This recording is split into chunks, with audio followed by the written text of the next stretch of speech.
Blessed are the merciful, for they will be shown mercy.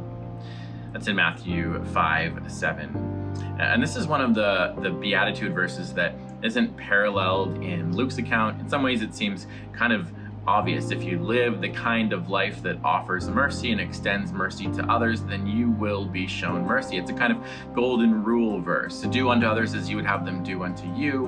And the inverse could be said just as easily. If you want to be shown mercy, then show mercy to others. Of course, there's two dimensions seemingly in view of mercy. Mercy that is shown to us in this lifetime by others, and mercy that is shown to us by God at the end of all things. But let's back up and unpack this idea of mercy, trace it back through the Old Testament. There's this idea in the Old Testament of the mercy seat. It's part of the construction of the Ark of the Covenant when they were building this tabernacle for God to travel with them in the Old Testament. This mercy seat would be the place where sacrifices would be offered, and in particular where Moses would meet with God and experience his presence. And then we have this idea of mercy in the Old Testament. The big picture, the big story of God is one of mercy toward humanity. The Old Testament sacrificial system is one that tries to offer forgiveness and pardon and mercy. By way of a parallel, when Jesus comes, he comes as one offering forgiveness and a better path, a more holistic understanding of forgiveness. He comes as one offering pardon, setting the oppressed free, and he comes as one offering mercy, which is exemplified in his character and actions and all the ways he interacts with people. The thrust then of God's reconciling love is that no matter how far away, no matter how vile or dark, no matter how fractured we become, no matter how bad it gets, no matter how fragmented our lives get, there's nothing that can separate us from God's love, and it's his mercy that beckons us come home.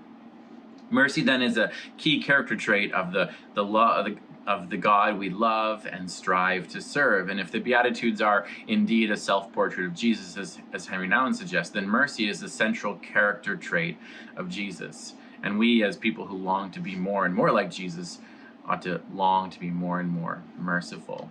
And again, within our vocabulary, mercy is in some way akin to forgiveness and pardon. In the Lord's Prayer, Jesus prays, "And forgive us our debts, as we also have forgiven our debtors." It's a kind of mercy exchange here. There's a parable then later on in Matthew 18 that Jesus tells about mercy and forgiveness. It's found in Matthew 18. And just in the introduction to this, Peter asks Jesus a question about forgiveness. He says, "How many times should I forgive?" Is the answer 7? Jesus says, no, it's 7 times 7. The question beneath the question is, how much mercy does someone deserve? How much is enough? And Jesus answers, whatever your expectation is, multiply it by itself. Then he tells this story of a king who wanted to settle debts with those who were indebted to him. And so this king calls this one servant forward who owes him a lot. The Greek here suggests there's 10,000 talents owed, and each talent measures about 6,000 days' work. And so this man owes him roughly 60 million days worth of wages, and that's a lot. It's immeasurable, it's insurmountable, and he has absolutely no way to pay this debt back. So he begs for mercy, for release from this debt. Then the master of that servant had compassion and released him and forgave him the loan.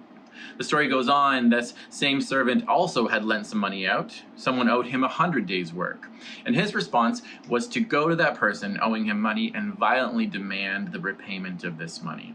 This person also begs for mercy, saying, be patient with me and I will pay you back. But this servant doesn't offer mercy. Instead, he demands the kind of justice that we see in our judicial system, judgment for wrongs done.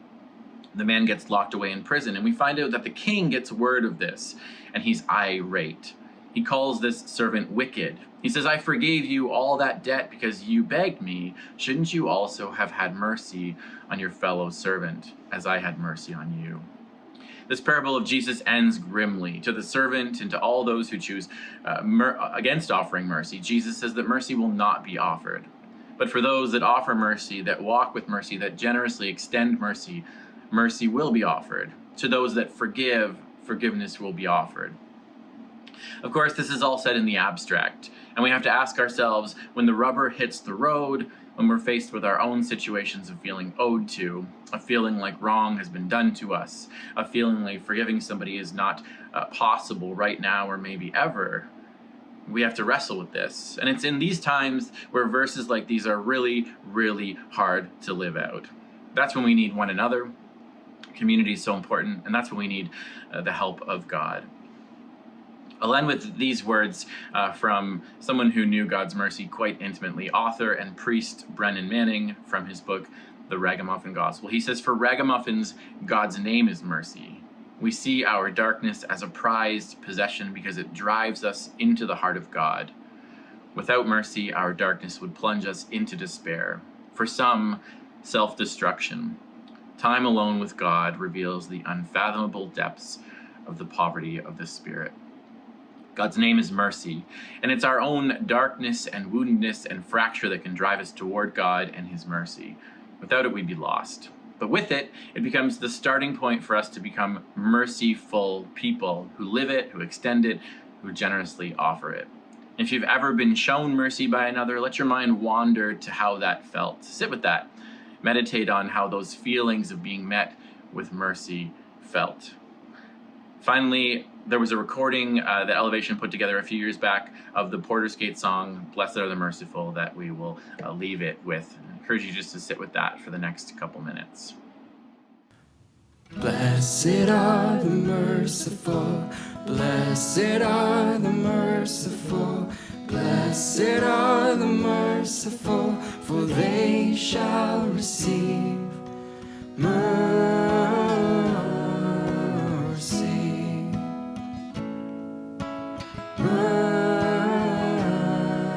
Mercy.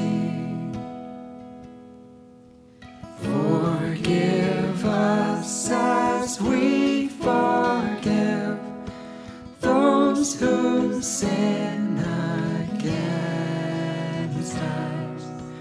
Forgive us as we forgive those who sin against us. Lord, have mercy on us, show your mercy through us, Lord.